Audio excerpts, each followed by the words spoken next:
My name is Beto Salazar. Well, as far as my testimony goes, it's mostly like being thankful and for God's provisions in my life. Because, I stopped and realized that I think God's been taking care of us through several generations. He took care of my grandmother, Agustina. She was an orphan at a very young age when she was a child. And then she survived I think in Mexico there was this, some kind of epidemic that a lot of people died during those years. She survived that and she was an orphan. And then I'm thankful because when I was about 6, 7 years old, that's when some people from Church El Calvario on Second Ward started visiting my mom. And that's when my mom started coming to a Christian church. And I'm thankful because the pastor that we had, Dr. Jose Martinez, he taught us the real basic things, sticking to the Bible.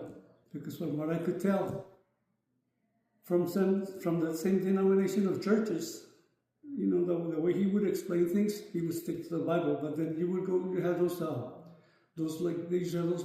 church meetings between churches of the same branch of churches or whatever denomination, whatever they want to call it.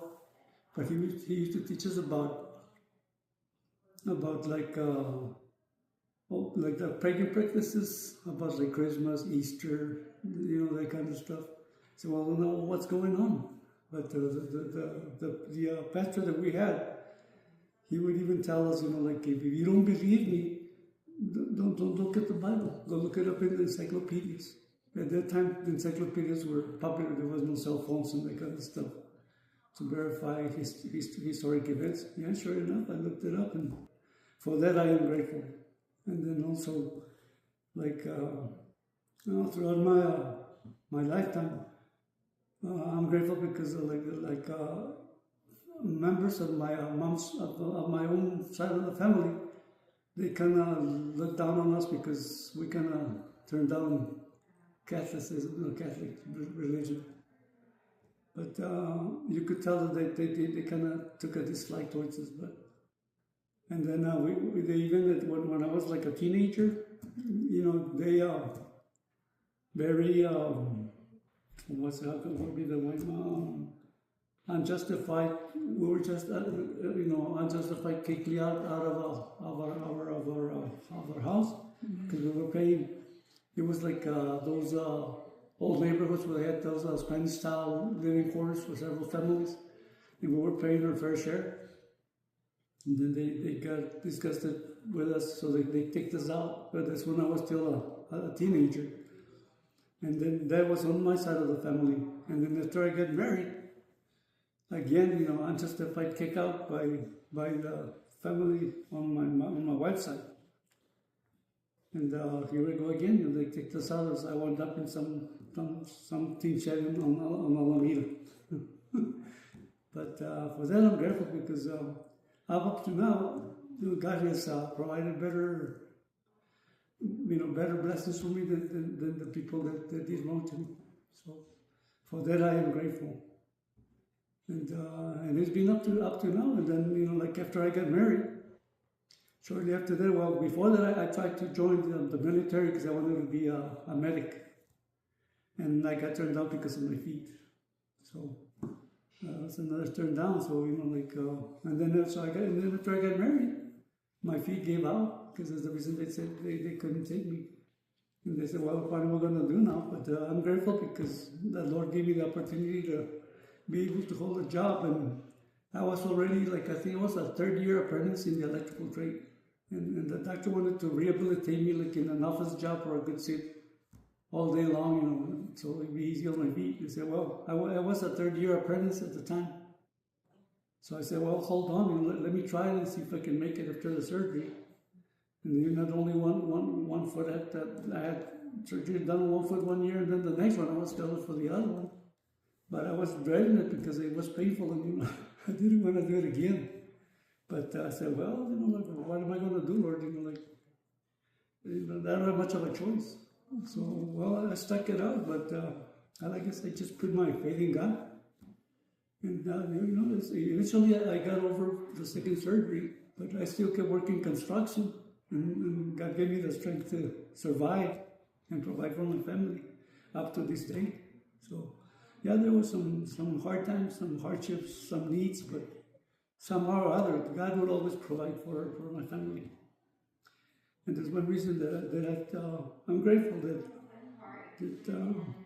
I ran across those people in my boyhood years that kept me in the right direction. And up to now, like I can't complain, And I would like to say that it reminds me of a thing in the Bible. I'm bad at remembering where exactly in the Bible, this topic is at. But I like it when King David said, Lord, don't give me so little that I might complain.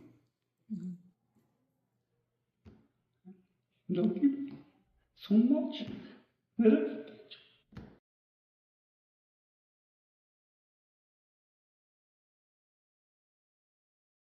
And up to now, that's where I'm at up to this date.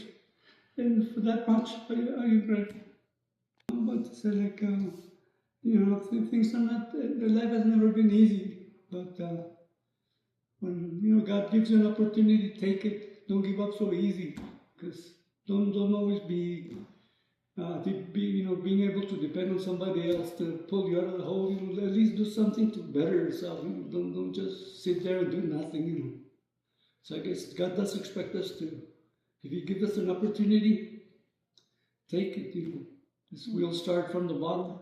I started as a selling fruit as a young kid in the streets. We used to sell fruit, sell ice cream, and then later on, when I was a teenager, I had a paper route. 1 in the morning, 1 in the afternoon. And from that, I would pay for my lunch at school, buy my own clothes.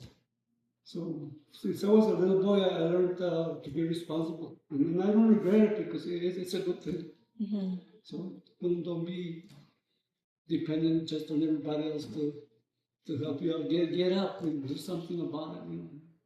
Absolutely. God's help, you'll be okay. So, So I'm full of blessings, and for that, like I said again, I am thankful. So, and I hope it keeps being on that way, and then never forget that Lord's blessings ever. That's about it for my life. It's a simple life, but there was needs and whatever, and a lot of things, but God's help. That's what put me through.